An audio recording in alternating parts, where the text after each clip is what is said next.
La iglesia estaba llena de personas vestidas de negro. Velas parpadeaban sobre el altar y flores blancas rodeaban el ataúd cerrado de Javier. Después de 18 años de matrimonio, allí estaba yo, sentada en la primera fila, con mis hijos a mi lado, enterrando al hombre con quien había compartido casi la mitad de mi vida.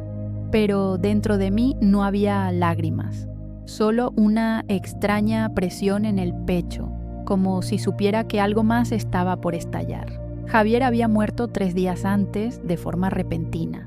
Un infarto mientras estaba en Valencia en uno de sus frecuentes viajes de negocios. Me llamaron en mitad de la noche. Su esposo ha fallecido, dijeron. Fue como si una puerta se cerrara y el mundo se volviera mudo. Desde entonces, solo había seguido instrucciones, tomado decisiones, organizado el funeral como si fuera una tarea más, sin permitirme sentir. Los asistentes pasaban uno por uno a darme el pésame. Todos repetían las mismas frases. ¡Qué pérdida tan grande! Era un buen hombre. Te acompaño en el dolor. Yo sonreía débilmente, como por reflejo, pero no escuchaba. Mi mente estaba lejos, atrapada en un eco que no lograba entender. Y entonces ocurrió. La puerta principal de la iglesia se abrió con un chirrido leve, pero suficiente para captar toda la atención. Todos giraron la cabeza. Una mujer entró vestida también de negro, alta, elegante, con el rostro tenso. A su lado, un niño de unos 10 años, con traje formal, caminaba de la mano con ella. Avanzaron por el pasillo central. Nadie se movió. Cuando llegaron frente al ataúd, el niño soltó la mano de la mujer, se acercó, apoyó una pequeña mano sobre la madera pulida y dijo en voz clara: «Papá, te voy a extrañar». Mi cuerpo se tensó. Las palabras resonaron como un trueno. «Papá», había dicho. «No, señor, no, Javier, papá». Mi garganta se cerró. Todos comenzaron a mirarme, pero yo solo podía mirar al niño y preguntarme cómo era posible que no supiera quién era. El niño se quedó de pie frente al ataúd, sin moverse, sin decir nada más. Su mano seguía apoyada sobre la madera mientras sus ojos observaban en silencio. No había lágrimas en su rostro, solo una calma desconcertante, como si supiera exactamente lo que hacía. Yo no podía apartar la vista de él. Algo en su expresión me golpeó como un puño invisible. Esa mirada era demasiado familiar. Tenía los mismos ojos que Javier. No podía ser una coincidencia. Esa forma de fruncir el ceño, la manera en que alzaba la barbilla, incluso cómo mantenía la espalda recta, era como ver una versión en miniatura del hombre que acabábamos de enterrar. Una sensación fría me recorrió la columna. Sentí que mi estómago se hundía en un abismo. La mujer que lo acompañaba aún no había dicho una palabra. Mantenía la cabeza baja, pero podía sentir su tensión desde donde estaba. No me atrevía a mirarla directamente, como si hacerlo fuera a confirmar lo que empezaba a temer. ¿Quién era? ¿Por qué estaba allí con ese niño que acababa de llamar papá a mi esposo? Los murmullos comenzaron a crecer entre los asistentes. Algunos cuchicheaban, otros intercambiaban miradas de confusión, pero nadie se atrevía a romper el silencio oficialmente. Todos esperaban una explicación. Todos me miraban a mí. ¿Cómo iba a explicar algo que ni yo entendía? Mi hija Marta me tomó la mano, la apretó con fuerza. Cuando giré para mirarla, su rostro estaba lleno de angustia. «¿Quién es ese niño, mamá?», me susurró. No supe qué decir. No tenía respuesta. Solo podía seguir mirando al pequeño, tratando de convencerme de que no, que debía estar equivocada, que aquello era una equivocación, un malentendido, pero no lo era. Cada segundo que pasaba, mi mente comenzaba a conectar los puntos que años de negación me habían hecho ignorar. Las ausencias, las excusas, los regalos sin motivo, los silencios, todo apuntaba hacia una verdad que no quería aceptar. Ese niño era hijo de Javier. Y yo estaba por descubrir cuántas otras cosas no sabía del hombre con el que había dormido casi 2 décadas.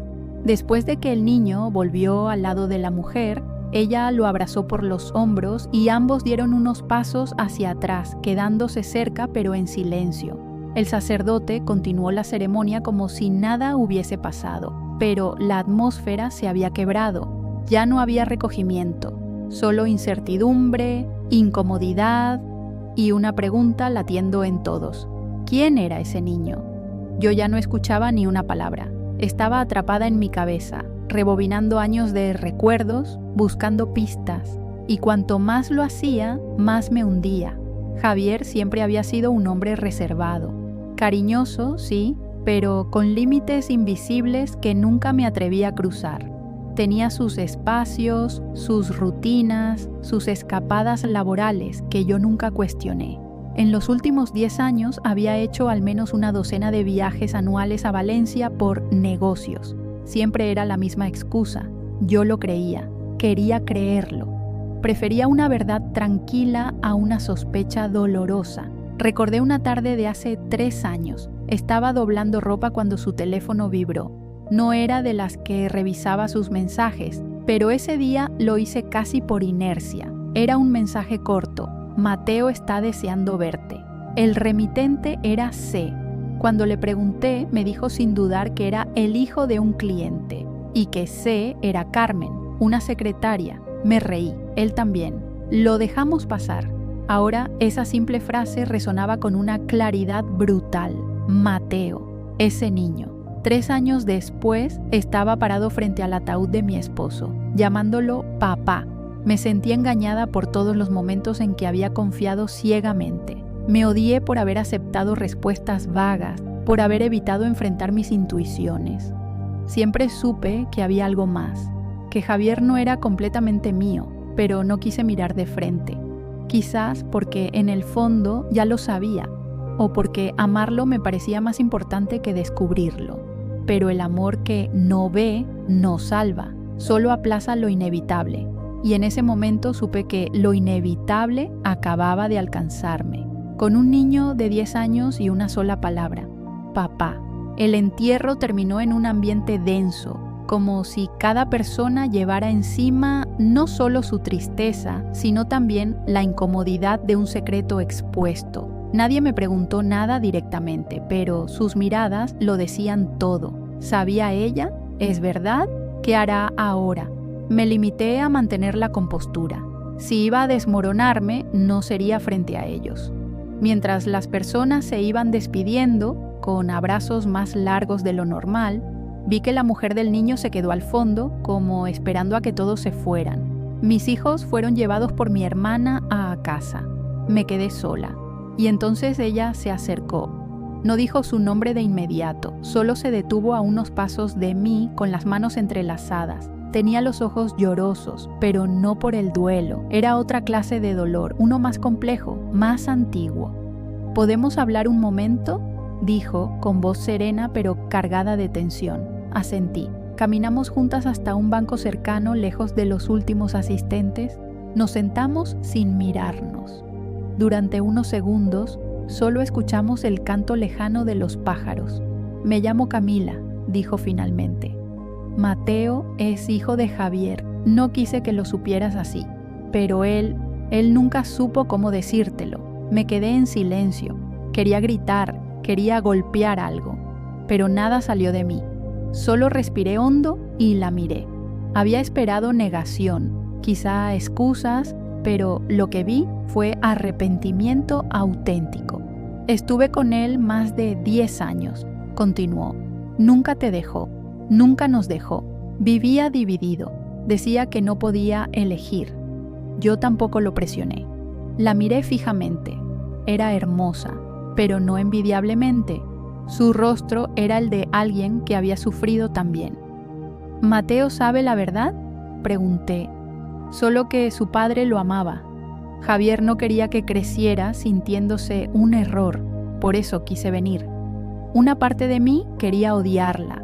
Otra se sintió aliviada de tener por fin respuestas. Javier me había mentido, sí, pero ella, al menos, tuvo el valor de mostrarme la verdad. Y ese sería el principio de una larga y amarga revelación. Cuando creí que la conversación con Camila había terminado, que ya no podía recibir más verdades sin romperme por dentro, ella abrió su bolso y sacó una pequeña caja de madera. Era simple, sin adornos, pero su presencia era abrumadora. Javier me pidió que te la diera si algo le pasaba, dijo mientras la sostenía con ambas manos. La guardé durante años sin saber si debía cumplirlo, pero después de hoy ya no tengo dudas. La miré en silencio, no extendí la mano, no quería tocarla, no quería abrirla, pero ella la dejó suavemente sobre el banco entre nosotras, y entonces se levantó. Gracias por escucharme, susurró. Mateo no tiene culpa, solo quiere saber que su padre no fue un monstruo. Yo tampoco supe cómo manejarlo. Perdón. Se alejó caminando despacio, con la cabeza gacha. No la detuve. Solo observé la caja como si fuera una bomba a punto de estallar. La tomé entre mis manos, temblando. La madera estaba fría. La abrí lentamente, esperando lo peor, pero nada me preparó para lo que vi. Dentro había cartas, muchas, atadas con una cinta roja. Cada sobre tenía un nombre escrito con esa caligrafía inconfundible: Mateo. No pude evitarlo. Tomé la primera y la abrí. La fecha era de hacía 8 años. Mateo tenía solo 2. Hola, hijo. Hoy diste tus primeros pasos. Camila me mandó un video. Caminas como tu hermana Marta cuando era bebé. Me rompí al verlo. Quise estar allí, pero no pude. Te amo. Tragué saliva. Pasé a la segunda carta. Mateo, hoy cumpliste 6 años. No puedo estar contigo, pero papá piensa en ti todos los días. Eres inteligente, curioso y me haces sentir orgulloso. La cinta cayó al suelo. Las cartas se esparcieron en mi regazo.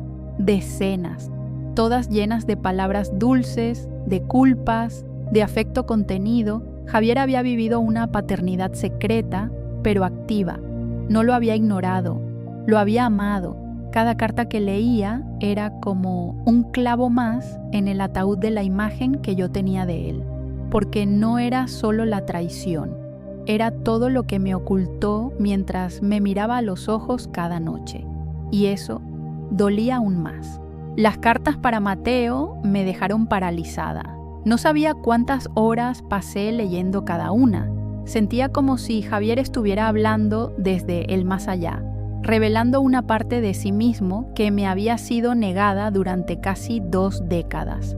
No podía dejar de leer. Era como si mi necesidad de entender superara todo dolor. Y cuando creí que ya no quedaba nada más por descubrir, encontré un sobre distinto. Era más grande, sin fecha. En la parte frontal no decía Mateo, sino simplemente Laura. Mi corazón se detuvo un instante. Mis dedos temblaban al tocarlo. Ese sobre no había sido escrito para otro, era para mí, para su esposa, para la mujer que compartió su vida creyendo que lo conocía. Respiré hondo antes de abrirlo. Lo hice con delicadeza, como si el papel pudiera desintegrarse al tacto. Dentro había una sola hoja, escrita a mano con su letra clara y pausada. Comencé a leer. Laura, si estás leyendo esto, es porque ya no estoy. No sé cómo empezar una carta que debí escribirte en vida, mirándote a los ojos, pero fui cobarde. Nunca supe cómo contarte la verdad sin perderte. Sí, Mateo es mi hijo, y Camila fue parte de mi vida más tiempo del que puedo justificar. No la amé como te amé a ti, pero tampoco supe dejarla. No quise tener 2 familias. Solo pasó, y cuando me di cuenta ya era tarde. No quería hacerte daño, pero lo hice. A diario. Te amé, Laura. De verdad. Cada palabra, cada caricia, cada plan contigo fue real. No espero que me perdones. Solo que entiendas que nunca dejaste de ser el centro de mi mundo, incluso cuando me alejé de él. Tuve que dejar de leer. Mis lágrimas, que se habían negado a salir durante días, finalmente se soltaron como un río. No por compasión, no por tristeza, sino por rabia, por decepción, por el amor que sentí y que ahora se desvanecía entre las líneas de una carta tardía. Javier me había mentido, me había engañado, pero al final había tenido el valor, aunque inútil, de dejarme la verdad, y esa verdad, escrita con su puño y letra, me rompió en un lugar que ni siquiera sabía que existía. Pasaron 2 días desde que leí la carta. No la mencioné a nadie. La guardé en el mismo sobre, doblada con una rabia silenciosa, y la coloqué en el fondo de un cajón que nadie más toca. Necesitaba respirar, pensar, pero no había tiempo. El abogado de Javier nos había citado para leer el testamento. Yo, Marta y Lucas nos presentamos puntuales, aún con el luto colgado de los hombros. La oficina era sobria, llena de estanterías con carpetas ordenadas alfabéticamente. El abogado, un hombre mayor de voz monótona, nos ofreció asiento y comenzó sin rodeos. Dijo que Javier había preparado su testamento hacía casi 1 año. Me pareció una decisión extraña en su momento, pero ahora todo tenía sentido. Primero habló de los bienes principales, la casa, el coche, las cuentas conjuntas.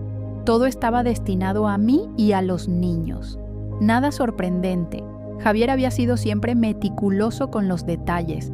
Todo parecía estar en orden hasta que el abogado sacó un segundo sobre, más pequeño, sellado con cera. Esta parte final está dirigida a terceras personas, reconocidas expresamente por el difunto, dijo mientras rompía el sello. Mis hijos me miraron confundidos. Yo, en cambio, ya lo sabía, lo sentía. El abogado carraspeó y leyó en voz alta. A Camila Ríos, madre de mi hijo Mateo, le dejo la propiedad ubicada en Valencia que adquirí en 2017 y a Mateo Jiménez Ríos le asigno una cuenta de ahorros bajo custodia legal hasta su mayoría de edad. Marta abrió los ojos como platos. Lucas frunció el ceño. El abogado siguió leyendo formalidades, pero yo ya no escuchaba. Las palabras flotaban en el aire como humo espeso. Javier no solo había llevado una doble vida, la había legitimado en silencio, la había organizado, le había dado lugar, nombre y herencia. No lo había hecho por valentía, lo había hecho por culpa, para tranquilizar su conciencia, pero no la mía. Cuando salimos de la oficina, mis hijos no dijeron nada. Ninguno me preguntó quién era Mateo. Tal vez no hacía falta. El silencio de Javier había hablado más fuerte que cualquier explicación. Y ahora yo debía decidir si ese silencio seguiría gobernando mi vida o si finalmente lo rompería. La tarde después de la lectura del testamento fue una de las más silenciosas que recuerdo. En casa no se escuchaba más que el tic-tac del reloj de pared. Marta se encerró en su habitación. Lucas no dijo una sola palabra durante la cena. Comimos en silencio. Masticábamos más emociones que alimentos. Sabía que no podía posponerlo más. Ya no éramos solo una familia en duelo, éramos una familia enfrentando una verdad incómoda, inevitable, que hasta entonces había vivido solo en mi cabeza. Javier nos había dejado no solo su ausencia, sino también un hermano desconocido, una traición silenciosa y una cadena de preguntas sin respuesta. Cuando terminé de lavar los platos, llamé a los dos al salón. Se sentaron sin mirarme directamente. Yo también tenía las manos entrelazadas, buscando fuerza en mí misma. Respiré hondo. Necesitamos hablar, dije, y les voy a pedir que escuchen todo antes de reaccionar. Me miraron. Sus ojos eran 2 espejos de confusión y dolor. El niño que vino al funeral, Mateo, continué, es hijo de su padre, su medio hermano. Lucas bajó la cabeza. Marta se tapó la boca con la mano. La bomba estaba lanzada. ¿Desde cuándo lo sabías?, preguntó Lucas con una voz más fría de lo que jamás le había escuchado. Desde ese día, como ustedes. Nadie me lo dijo antes. Javier me lo ocultó. A todos. Silencio.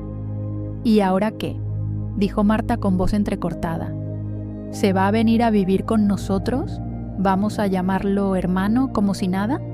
No, respondí con firmeza. Mateo tiene su vida, y ustedes tienen derecho a sentir lo que sientan. Solo necesitaba que supieran la verdad. No quiero que vivamos con más secretos. Ninguno respondió, pero en sus rostros había algo nuevo, el peso compartido, La traición ya no era solo mía, también era suya, y de alguna manera compartirla hizo que doliera un poco menos. Esa noche, al apagar las luces, entendí algo. El perdón no llega de inmediato, pero empieza por atreverse a decir las cosas por su nombre. Pasaron varias semanas desde aquella conversación. En casa aún flotaba un silencio distinto. No era el mismo del dolor puro, sino el de una herida que empieza a cicatrizar, aunque duela al moverse. Marta no volvió a mencionarlo. Lucas seguía encerrado en sus pensamientos. Y yo intentaba recomponerme sin saber por dónde empezar. Una mañana de domingo salí a caminar. El aire fresco me ayudaba a ordenar ideas. Pasé frente al parque donde Javier solía llevar a los niños cuando eran pequeños. Sin pensarlo, entré. Me senté en una banca y me quedé observando los juegos, los padres, las risas. Fue entonces cuando lo vi. Mateo. Estaba en el columpio, empujado por una mujer que reconocí de inmediato, Camila. Él reía a carcajadas, con esa risa limpia que solo tienen los niños.